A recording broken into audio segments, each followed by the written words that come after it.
this is the Provoked Prawn, and this is the Fnatic Bolt. This is a wireless 2.4 GHz and Bluetooth esports gaming mouse from Fnatic that's designed to be what they say is the very best wireless mouse available. And this is an unboxing and review video where I'm going to be talking to you about my experiences with this mouse, what it's been like to use, and how it stacks up. It is a reasonably affordable mouse coming in at around $79, and obviously, as you can see, it's understated yet features some very nice specs. I'll include all the specifications in the description, but there's some interesting highlights in here, not least of which is the battery life. I said this is a wireless mouse, has up to 110 hours of battery life over 2.4 GHz, or up to 210 over Bluetooth 5.1 connection, although obviously you do get the better experience when gaming with 2.4 GHz, but more on that in a minute. Now this mouse is available in black and white. I have the black version here, as you can see, but I'll link in the description to the site where you can see what the white one looks like, because that looks like it'll be very nice. My initial thoughts when I got it out of the box, as you will see in a second, is that it's quite cheap looking and feeling, and yet it does do a very good job of delivering a good experience. I think that's the problem with these lightweight mice, because they've shed so much weight, they often come out of the box feeling quite cheap. And it is affordable, but I wouldn't call it cheap. And when you look at the specs and start playing around with it, you will notice that it certainly is anything but cheap. It is very well designed, very fun and agile to game with, has some very nice slick Ptfe feet that I'll go into a bit more depth on in a second, and a nice design too. I'm going to do a video to compare it with some other mice in the near future, so subscribe if you're not already to see those, because I think this is very comparable to some other more expensive lightweight wireless mice.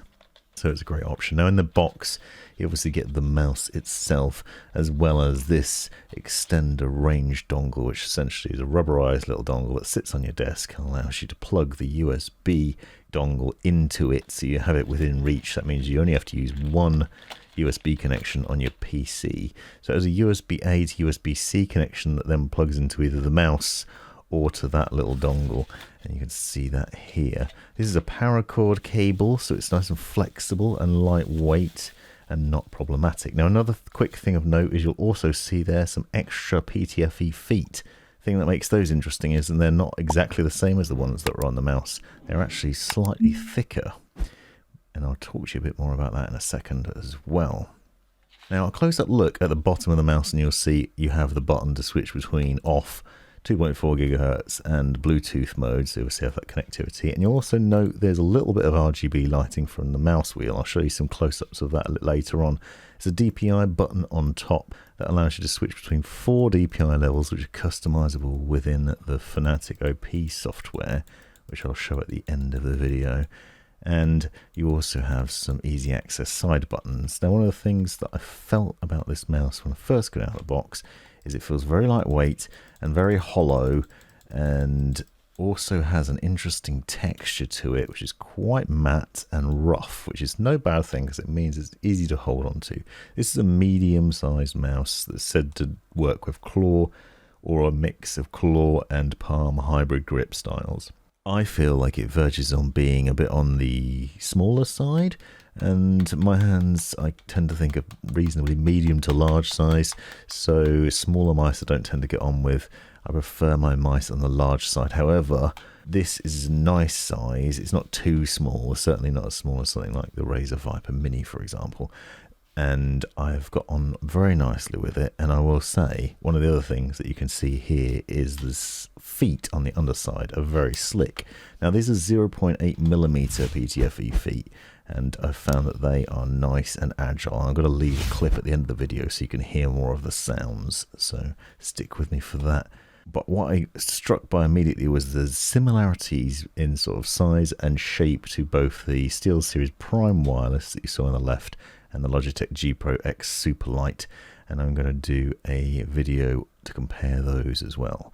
Now this mouse comes in at a mere 69 grams. They claim 67, but mine registers as 69. which makes it very lightweight. You can see the Prime Wireless, for example, is 81 grams, so quite a bit heavier, and the G Pro X Super Light is 63 grams. So it is a contender for one of the lightest mice around, one of the lightest gaming mice that you can get. Not the lightest, but it certainly is lightweight. One of the things I like about it is the design of the side buttons. They're nice and large and easy to access. Also, the specs on it are interesting. For example, it uses Kailh's GM 8.0 Black Mamba switches rather than Omron switches, using Kailh switches, and they're rated for up to 80 million clicks. And one of the things that I found is they're quite clicky, so they give a nice tactile response to them and a nice bit of sound to them. I'm going to sample a little bit of it now.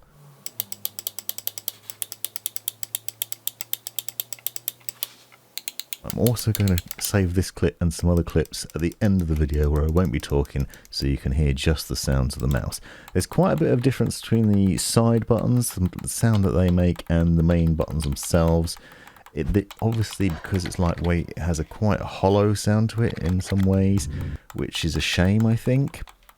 The most obnoxious sound coming out of it is unfortunately from the mouse wheel, but there's nothing terrible about it. It has got a very nice setup in it. Some of these close-up shots, you'll also see that matte finish that I was talking about. It has quite a rough texture. Obviously, not a bad thing. You don't want a slick mouse. You want something that you can grip onto well, and this thing doesn't seem to be picking up oils or have problems if you get hot hands during gaming sessions. Now, under the hood, it has up to 1000 Hz polling rate over 2.4 GHz wireless, or 125 Hz over Bluetooth 5.1. You can get up to 19,000 DPI, 400 IPS, 50 G's acceleration, and it has the option for 1 or 2 mil liftoff distance, which is adjustable within the software. Now, a close-up look at the power cord cable. You notice a USB-C cable with sort of 2 pins on it. That's very reminiscent to Logitech's setup on their mice. They often have that sort of design on there. It is obviously USB-C though, so it does mean that it will fit in either direction, easy to flip it over. One of the things I'm obviously happy to report on is the battery life is fantastic. I haven't had to charge it during use, thanks to that incredibly long battery life. I've been putting some time in with it, but I've just not had to plug it in. It's that good. So I think depending on how much you're using it, and obviously the RGB lighting, you probably have a great experience in terms of battery life. A very flexible power cord cable as well. Nice good quality to that. Not too heavy or scratchy, and it's not going to result in any tugging on the desk or anything annoying when you're trying to use it. This has an onboard memory for up to 4 different profiles and 4 DPI stages as well, so there's lots of things that you can adjust in there. However, one downside to the mouse that I will talk about a bit more later on, the software is a bit flaky, doesn't work terribly well, and that's a bit of a problem, but it's likely to get updated in the future. There's already been an update just during the review process, so I'm expecting there'll be more as well. And I am running Windows 11, so perhaps that's part of the problem. Not sure. Now, the little extension dongle, as I was saying earlier, USB-C on one side, USB-A on the other. Nice bit of rubber on the underside, so obviously you can put that on your desk and it won't slip around. This means that you have the ability to extend the range of the dongle, so if your PC's on the floor or a bit further away, you can obviously put that closer to the mouse. I haven't had any issues with the wireless receiver though, whether it's connected this way or plugged into my PC. My PC's fairly close to my computer, but I've had no issues with the connectivity. It's been a very responsive mouse, really agile for gaming. It registers the clicks nicely and the movement works really well. I've had a brilliant experience with it, and I was really intrigued by the performance of this one because it is an affordable mouse, and as I said, when I first got it out of the box, it feels kind of cheap. It doesn't look that impressive. Even the Ptfe areas aren't all that. However, these are 0.8mm Ptfe feet. They're 1mm extra thick feet included in the box, so you can actually use them. One of the things that you will notice from the clips is these stick out a little bit, so they sort of stick out from the body of the mouse, meaning that essentially these are basically the only thing that touches the desk. What this results in is a very clean sound and feel when you're slipping it around on the mouse mat. I found it isn't scratchy, and it also stacks up as being quite a bit quieter than other wireless mice that I've tried, including the Prime Wireless and the G Pro X Super Light. I'm going to do a video separately comparing this mouse with those two, and in those I'll include some clips of the sound difference between them. But I was really struck by how quiet and unscratchy this is by comparison. It's very surprising just how good it is, and I'm honestly struggling to find problems with it. I think the RGB lighting is a bit underwhelming. You will notice from close-up shots that it has a nice little bit of a touch in terms of the design though, because you have a bolt of lightning, several bolts of lightning on the mouse wheel, and you can see them from a close-up look. And there are some different RGB effects that you can go into, but you'll notice, for example, that this is the reactive lighting effect. So there's only one RGB lighting zone, and that's on the mouse wheel, but you'll notice when I'm pressing the button it lights up, and it also gets brighter the more you press, which is a pretty interesting take on it. And it will also go between different colors. You can adjust between different effects within the OP software, although it's not too crazy. And I've kind of felt like the RGB lighting's a bit underwhelming, but obviously you can see it does get sort of bright.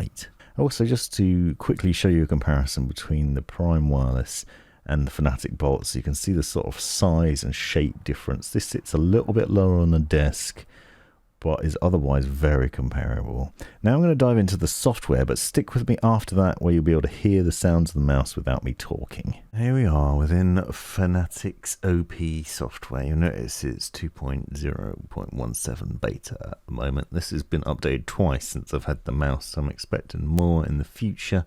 And you also get firmware updates. You'll also see that there are two mice here, but that's because the wireless dongle and mouse are treated separately. I currently have it plugged in to the PC, but I'll show you the wireless settings in a minute.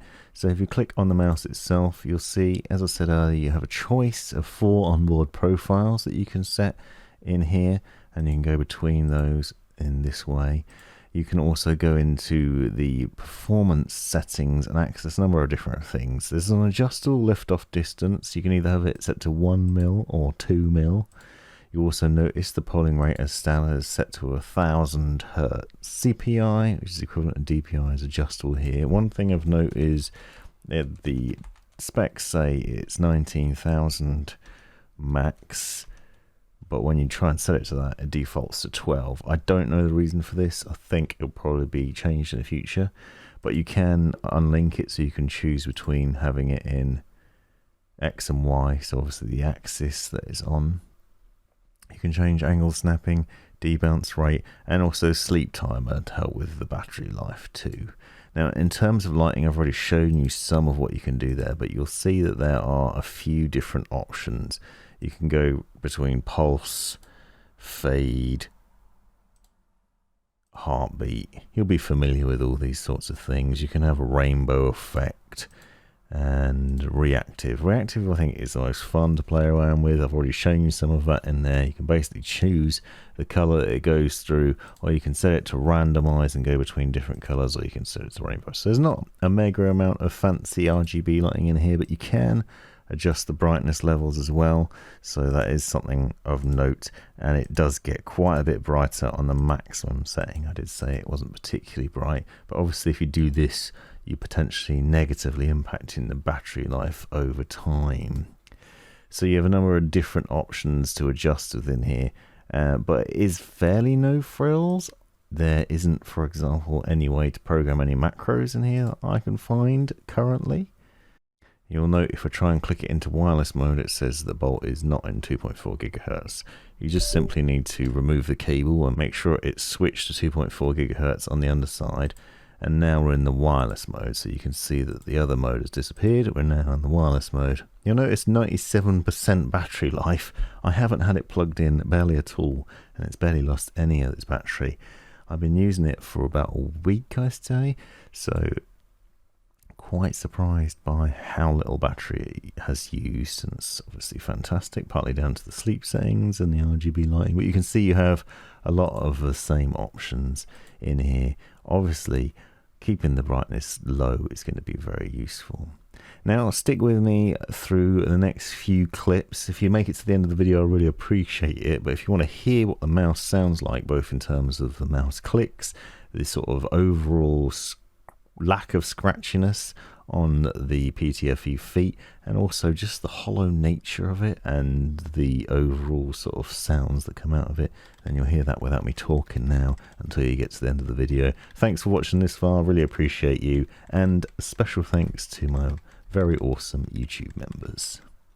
Check out the join button to find out the benefits of being a member. Thanks for watching.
This has been the Provoked Prawn. Hope you found this video useful, interesting, hilarious, or otherwise. Take a look at these other videos that I think you might find interesting as well. And have a look at the description for links and other information you might find useful. Click that join button to see the benefits of being a member of my YouTube channel. And most importantly, have a great life.